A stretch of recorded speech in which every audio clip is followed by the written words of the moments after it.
Welcome back, everyone. Michael here with Offshore Citizen, where we help you with international business, international tax planning, optimizing your structures, residencies, citizenships, banking, etc.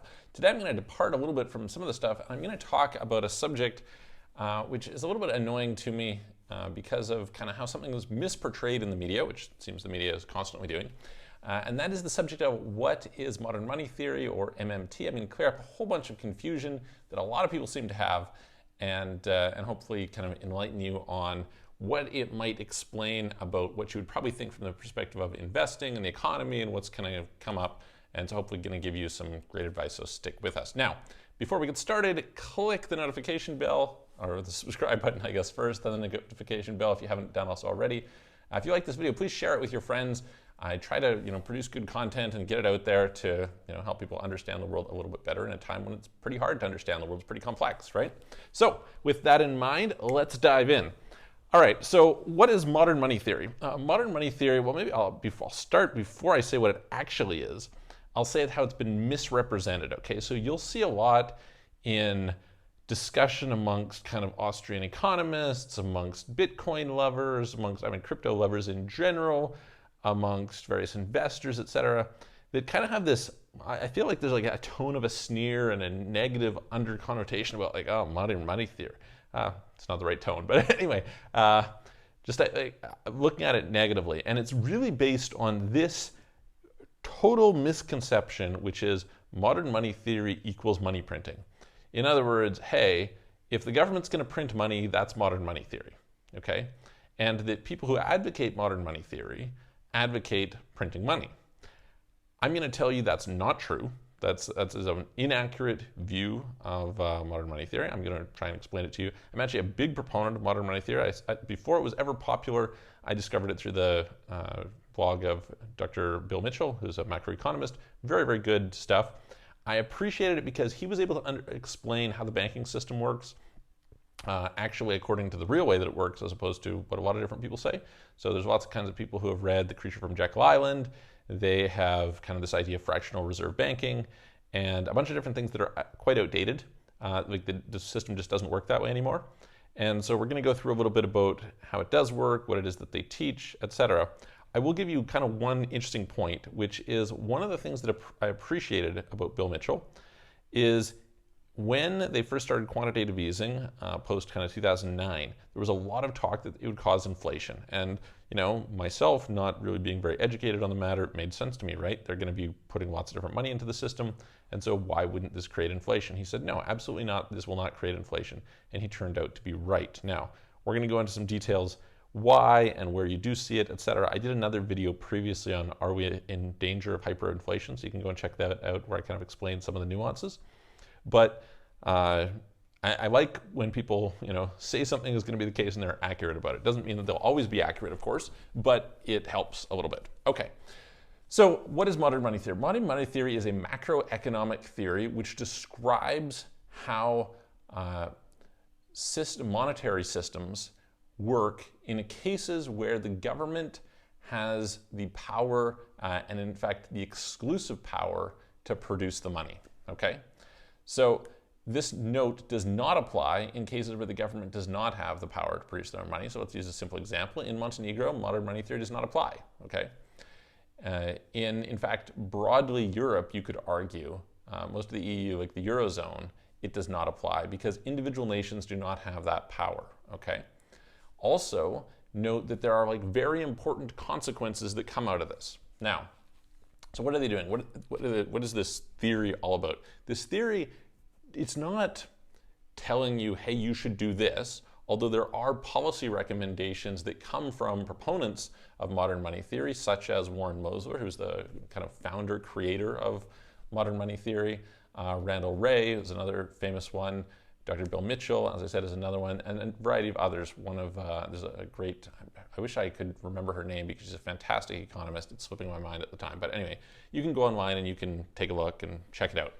So what they do is they explain what happens from a central bank operations standpoint, where money comes from, kind of how the value is derived, what the consequences are of certain types of these operations, etc. And they do that more accurately than any other system that exists. Okay, so there's lots of different systems out there, right? There's Austrian economics, there's the Chicago School of Economics, there's Keynesian economics, etc. Usually these have some different merits, right? Like one of the things that I think is great about the Austrian School of Economics is it focuses on the idea of price as communicating information to the market, and that's kind of a useful thing. And arguably one of the problems that we have coming up is that they're distorting the pricing mechanisms, right? But the failure of something like the Austrian school is they fail to recognize that there is a monopoly on the creation of money within the modern system. So the Austrian school speaks to how they think things should be, not how things actually are, if that makes sense. The Chicago school has kind of their own take, kind of very empirical, etc. And so anyway, but a lot of them focus much more broadly, I would say, on what I would call the economy as opposed to the monetary system. So this is, I think, one of the things that right off the bat stands in a fair amount of contrast, is they really, the mechanics, the piping that goes into how the monetary system works has been better explored by the modern money theory kind of leaders in that world than anywhere else, okay? And so let's kind of break down a few of the underlying principles that are very important. And before we go on, I'm going to draw your attention to a very misunderstood but important thing, which is that a lot of people will make this statement. They say, oh, the Federal Reserve, or pick any, the Bank of England, the Bank of Canada, et cetera, these are private corporations. No, that's not true. They are independent, right? Meaning that, and by the way, this is a super good thing, okay? Like the idea, like there's a very specific reason. I'll use the Fed as an example. The Bank of Canada has slight differences, the Bank of England has slight differences, etc. But the idea of the Fed being independent from the government was designed very deliberately for a very, very good reason, right? Which is that you do not want the people in power having control over your money system. Some people will say, oh, the president can't control them. No, you don't want them to. That's the whole point. Okay, that is the entire point, is that if you had a government that they had control over the money, then they would have the ability to essentially buy votes and manipulate things in ways that you don't want. So the whole premise behind the American system, part of the brilliance behind the American system, obviously there's some problems with it, but some of the good thing is the failure to trust these central authorities. If you just think about where this originated from, right? The US came out of a revolution, right? They didn't trust government. And so when they set it up, what did they say? They decided to divide power between the three main areas, which were Congress, right, which makes the laws, the executive, which basically runs the country, and the judiciary. And then later on, they kind of added the Fed, which is kind of this third area, okay? Now, arguably, if you want to say, hey, listen, the Fed is corrupt, sure, that's a whole other conversation, right? Whole other conversation. Arguably, the pressure that, say, Jerome Powell, the Fed chairman at the moment, is under to kind of comply with, the given political narrative, et cetera, is certainly concerning. The fact that what is going on right now is the Fed is in violation of their charter, basically. They're essentially doing something that is illegal, or if it's not, it should be illegal, which is buying corporate bonds, right? Yeah, okay, they did it via an SPV, through BlackRock, and all these different things. Horrible idea, right? None of that is about modern money theory, okay? Those are all legitimate concerns, right? That's a whole other conversation. But what we're talking about here is the mechanics of what happens, okay? And the mechanics, if you start breaking down the monetary system, is that there are two types of money, okay? These two types of money, in order to understand them, you have to understand double entry bookkeeping, okay? So how does double entry bookkeeping look? Well, we want to start talking about assets and liabilities, okay? So let's just consider what happens when the federal government spends money, okay? So what we're going to do is we're going to separate two balance sheets. We're going to talk about the federal government balance sheet, and we're going to talk about the private balance sheet, okay, which is everything aside from the federal government. Now, it's a little bit complicated by the fact that we do live in an international world, and so there's a bunch of other countries and things like this. We're going to simplify it, as they do in modern money theory typically, to just look at a particular country, whether it's the US, whether it's Canada, whether it's Australia, whether it's New Zealand, whether it's UK, etc. Right? The point is, you have a federal government balance sheet and you have a private balance sheet. And the first realization that they have is that actually the federal government cannot spend without creating money. Okay, this is a bizarre concept, you might think, because the idea that you think, the way that we're kind of generally taught is that the government taxes, they take those taxes in as money and then they spend. The opposite is actually true, okay? And you can kind of realize this when you just start to think like, okay, let's say I'm gonna tax you. Now I'm taxing you in US dollars. We'll talk about the US for an example. Where did those US dollars come from? How did they get in the system?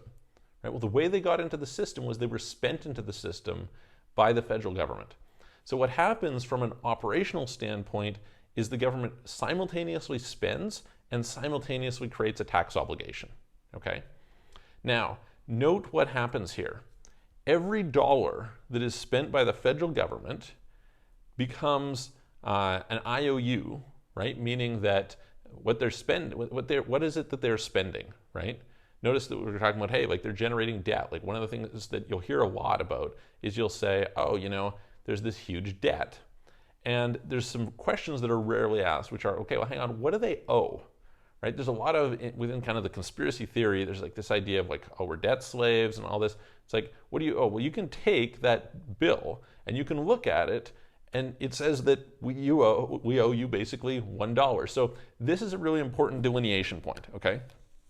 Is that prior to, like under the gold standard, it was very different, okay? So there's a lot of the economic theory that people hear, which is based on a gold standard which no longer exists. So there used to be a point in time where a dollar bill was redeemable for gold, right? That is not true anymore. A dollar bill is redeemable for nothing. The only thing that a dollar bill is redeemable for really is tax obligations, okay? Everything else can be priced in any other currency, etc. But the only currency that the government taxes in is their own currency, okay? So Canada only accepts tax obligations paid in Canadian dollars. The US only accepts tax obligations paid in US dollars. If you want to pay your taxes, you need to convert your money into that currency and you need to pay it, okay? This is important, very, very important, because it creates demand for money. Now, this is far from the only demand for money, right? But it's important to realize that, let's just imagine this, okay? So I'm the federal government, and say we just got together, we're getting started, right? We're a small community, and we say, okay, we decided that we want to build some roads, all right? This would be, and of course the roads are a common good, so rather than any individual building the roads, we decided that collectively we were going to build the road, okay? How do we do that? Well, the problem is that you've got some doctors. Oh, funny. Anyway, I don't know if you guys can hear that, but my phone started talking with some sort of Bixby thing or something. Anyway, so what would happen is you would build this road. Right now, you have doctors, you have teachers, you have lawyers, are those people going to go and physically construct the road? No, that would make no sense, right? But it also makes sense that those people would contribute to this. So how do you figure out what a fair contribution is? Well, you let the market decide, ideally, right? And so here's what we do. We say, okay, let's just say, for instance, that the road is going to cost $1 million, okay? And so what we do is the government produces $1 million. Let's just say, I don't know, within this system there is 100 people, right? Let's just say it's a community of 100 people. So we produce $1 million. Now we simultaneously levy a tax on everybody of $10,000, their share, right? Now we pay the $1 million to the people who actually have to go through and build out the road, okay? That's the first thing. Now, after that happens, they have this $1 million. Now, they're going to be able to pay their $10,000 obligation of tax, and now they're going to go and they're going to want to spend it somewhere else. Now, notice that there's something really important that happened here. Why would those people accept the $1 million, which is just paper, right? Like it's nothing. In fact, literally, it's not even paper today. It's just an entry on a ledger, right? That's all it is. It's created in a computer system. There is no substance there. So why would you accept that as the construction people, right?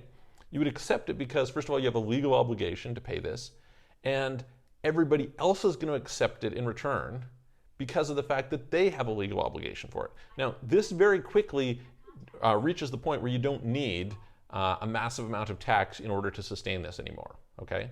So that's something that's very important to see. But initially, this is definitely the case, okay? So as I was saying, the people are going to pay, they're going to accept this money because they have a tax obligation. If they don't pay their taxes, they're going to prison, right? Ultimately, governments are institutions which have monopoly on violence, and so they have the ability to enforce this obligation on you if you don't do it, okay? So the people who built the road, they take their money, they pay their tax. Now they go to the butcher, they go to the lawyer, they go to the doctor, whoever, and they say, hey, I want this service. And rather than accepting something else in return, people are like, hey, I have this tax obligation, so I'm willing to give you, I'll negotiate for you what it is that those dollars are worth, okay? And as those dollars are collected from taxes, those taxes, the revenues are not funding the creation, okay? They're being destroyed, okay? The taxes are creating the demand, that base level demand for that money, which then is allowing them, they created the money out of nowhere, okay? That's important. They created the money out of nowhere. There is not like in the past, maybe you had to go and mine some gold and you had to get it in.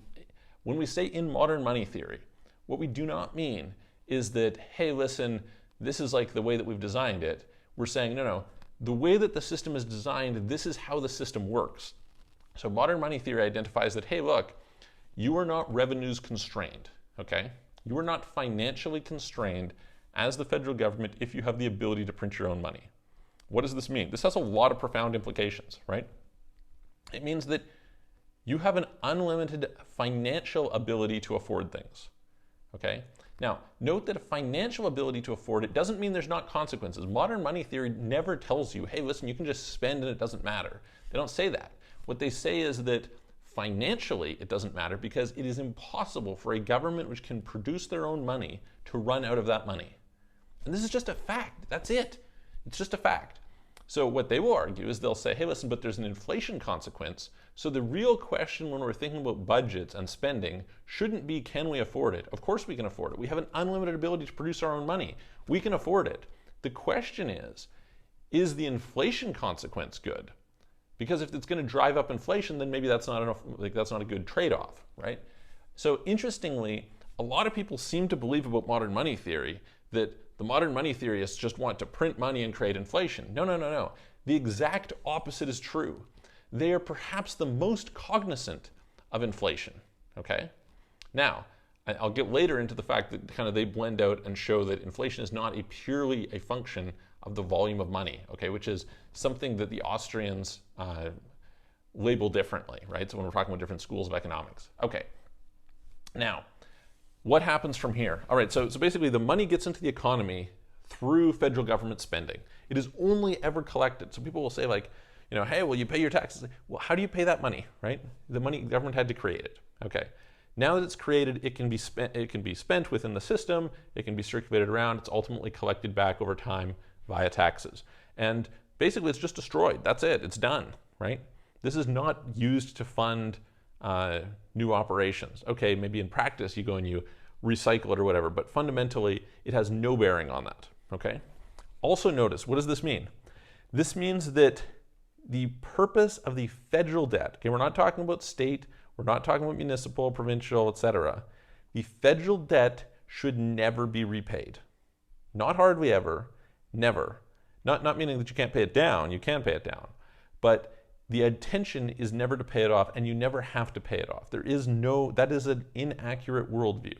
So note that this is a very different thing between if I say had an obligation to pay you gold, right, which is a finite resource, which I have to go and mine and I have to get, then I am in a situation where I have to do that. Likewise, for states who can't produce money, they have to be concerned because they don't have an unlimited ability to fund things. But for the federal government, the fact that they create money as debt is a function of creating demand for that money. Okay, so let me kind of dive into this thing a little bit because this was something that I didn't really get.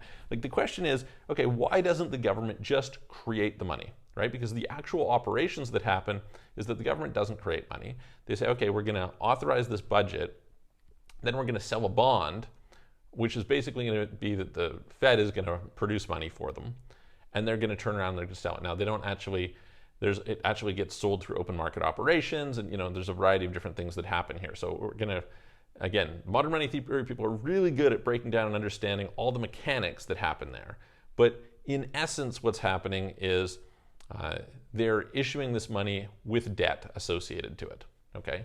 And why would you want to do it as debt as opposed to simply doing it directly? And the reason is it enhances the demand for that money, right? If I can get a rate of return paid on my money, then I'm going to be more willing to give you money, right? So there's this cycle that takes place here, which is part of the reason why if you want your currency value to go up, one of the things that you typically do is you raise interest rates, right?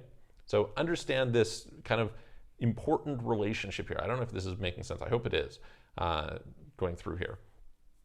All right, now so that's what they call high-powered money. Now, what does high-powered money mean? High-powered money is a liability on the balance sheet of the federal government, okay? So in other words, the federal government owes you money. So in other words, what happened is they produce money, which is a debt note, okay? It's a zero interest debt note when you have like cash, right? They pay it to you. What does that say? That says, okay, at first they produce the money and then they give it out. They're saying, hey, money is owed to, we owe money, right? And when we return this, it's going to be paid back, right? That's basically what's going on here. So it is an asset on the private balance sheet, right? In other words, I pay it to you. Now you have more financial assets on your balance sheet without corresponding liabilities. Okay, so your net financial assets just grew. At the same time, the net financial assets of the federal government went down, right? They owe a debt. When you repay that money to them, it balances back out, right? That is what's happening at like a mechanical, like I said, from an accounting, bookkeeping perspective, okay? That's what they call high-powered money, okay? Money that is a liability for the government, an asset for the private sector. From here, they have what they call low-powered money, what I call credit, okay? So credit gets issued off of this other money. Now, here again, money is created out of nothing, okay? So there is, although there's regulations guiding how much money can be created according to capital adequacy requirements and things like this, right, which shouldn't be confused with reserve requirements. I did a video on this. You can go and check it out. Although that is the case, you are in a position where there is no net growth in wealth privately, okay? Because what happens is when the bank issues a loan, okay, basically it creates money, all right? So what happens? You simultaneously get cash into a bank account, that's an asset, and you simultaneously have a liability which you owe to pay back, right? That's what's happening here. So you can swell the size of balance sheets, right? But you're not adding to the net assets that are owed or owned in the private sector. So low-powered money does not increase the net financial assets. Again, we're not talking about assets broadly here. We're talking about financial assets, meaning that you could have cars, you could have houses, you could have all kinds of other assets. These could be on your balance sheet, that's fine. But we're talking about financial assets, meaning money, right? Okay. So when you go and you get a loan, you have money in your bank account, which you can now go spend, and you have a debt. And these cancel each other out. They go to zero, so there's no growth, okay? It expands things. There's a reason for that. Or maybe we'll do a video on debt and why debt is natural and how you should never have a system where you get away from debt. Like, it is inherent to our existence, basically, right? Okay, so that happens. By the way, probably people are going to argue with me about that, but you can just kind of think logically to yourself about if you're in a very primitive world, right, and you don't have resources, you're likely going to go to somebody and say, hey, I don't have resources, but I'm willing to repay you from the future, and that you create a debt. That's what you do. Like, it's just so natural. It is just a natural part of who we are, is to kind of say, and the person on the other side, they say, well, I want to make this transaction happen, right? I want to sell some apples. Right now, I'm not going to sell my apples, right? I'm not going to sell my chickens. I'm not going to sell my services. And this guy shows up, and he's willing to pay me, but he can't pay me now. so he's going to pay me in the future. Well, my option is, hey, I just don't pay, I don't get anything, or hey, I get it in the future. I'm going to lend him the money. Of course, there's no money. I'm creating the money out of nothing, right? Private credit. And then he's going to hopefully repay me in the future. And he's going to, I don't know, whatever that is, right? Maybe it's his hours of service. Maybe it's his, whatever, his or her, right? So debt is very natural. You will always have a system of debt. Debt is not a bad thing. Debt can be abused. Debt can be misused. Absolutely, right? Debt you should be very careful with. But to say, hey, debt is bad. Hey, the problem with this is debt. No. That's an inaccurate perspective. And I could go through a whole explanation of why this makes sense. But anyway, all right. So we have high-powered money and low-powered money. So hopefully you understand this. High-powered money is when the federal government does deficit spending. Low-powered money is when the private banks go and they multiply the big money, the high-powered money, and they turn it into credit, okay? And credit does not increase the net financial assets within the system. It does increase the circulation. It does do all kinds of different things that are potentially useful if it's used well, bad if it's used poorly, and we go on from there. So this is the starting off basis of, I would say, modern money theory. Okay? Understanding high-powered money, low-powered money, understanding the fact that money comes into existence by deficit spending from governments, the fact that you have these the balance sheets of the federal government versus the private sector, and then within the private sector, right?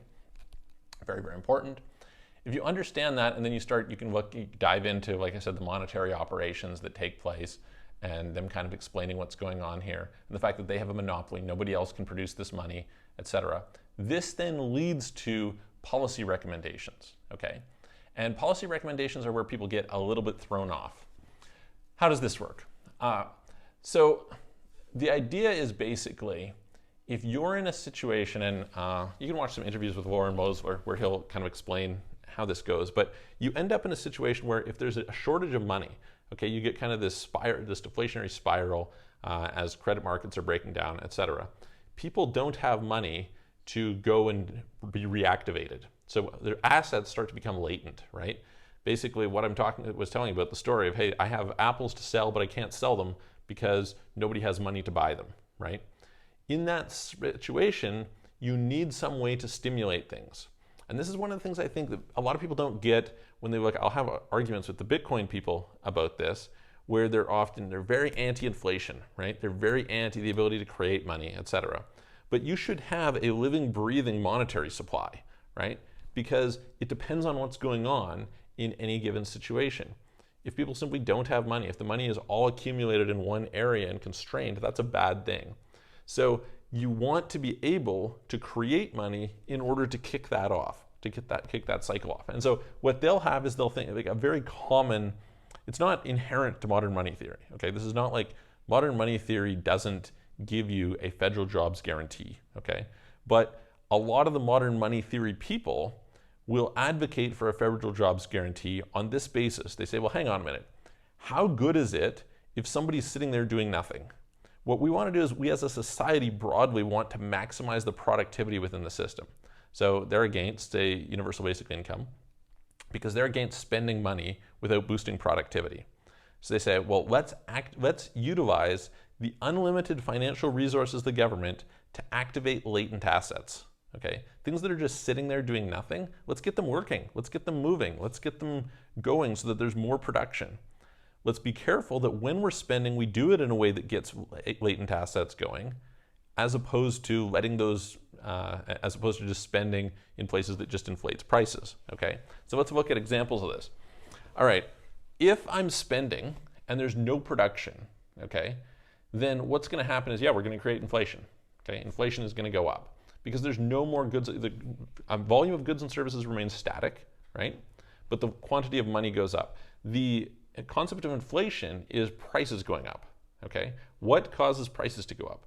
Prices go up under two circumstances, okay? I want you to notice this, two circumstances. One is when there is an increase in money, increase in demand, without a corresponding increase in supply.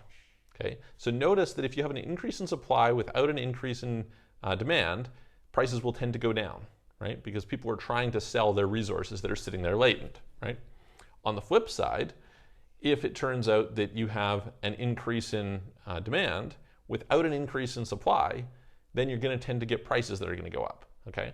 So what they'll say is they'll say, hey, listen, if we can spend money, so we're increasing the money supply, but we're doing it in a way that's increasing the volume of goods and services, then they're going to be equalized, okay? Very, very important thing to realize.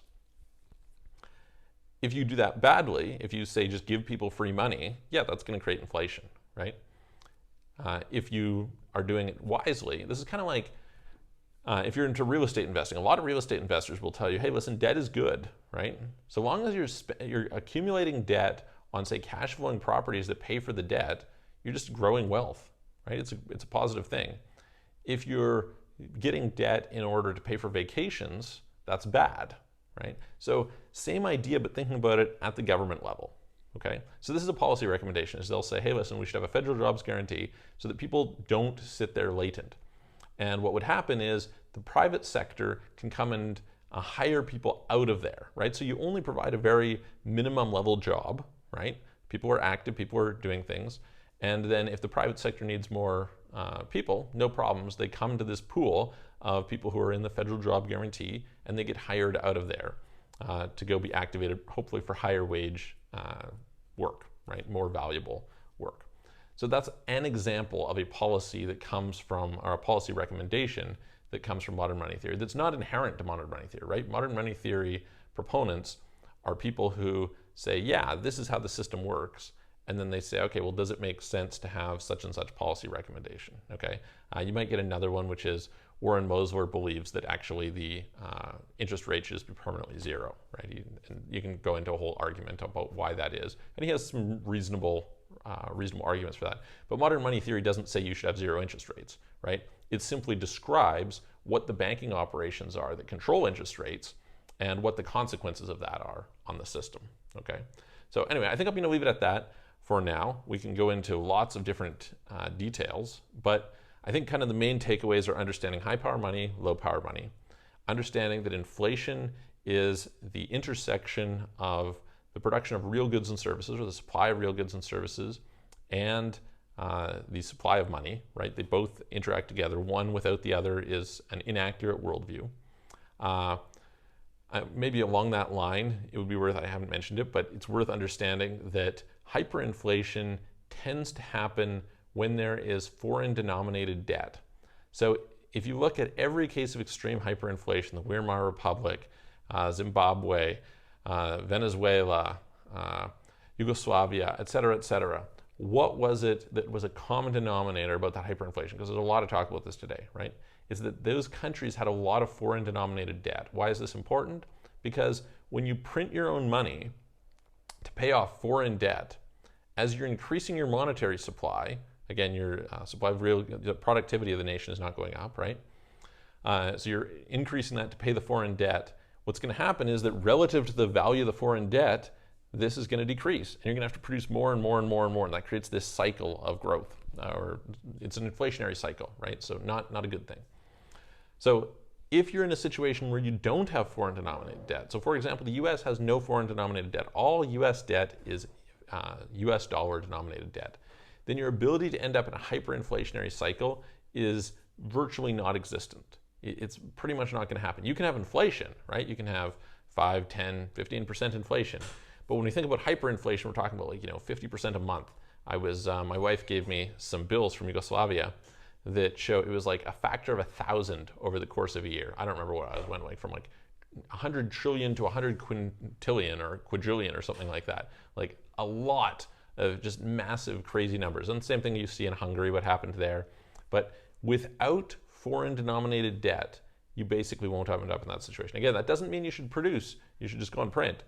But it's important to note that you are not financially constrained, so you can spend money. The limitation is not your ability to spend money, because money is created from nothing, right? You have to understand that. Your limitation is what are the inflationary consequences, and that could be something and so the idea is not so much to focus on, hey, should we spend less? The idea should focus on where are we spending? Are we spending in ways that boost productivity? Okay, so anyway, I hope that that all makes sense. I'll probably do some more videos kind of along this subject. If you have questions, if you disagree with me, etc., people probably are going to argue about this because it's a controversial subject.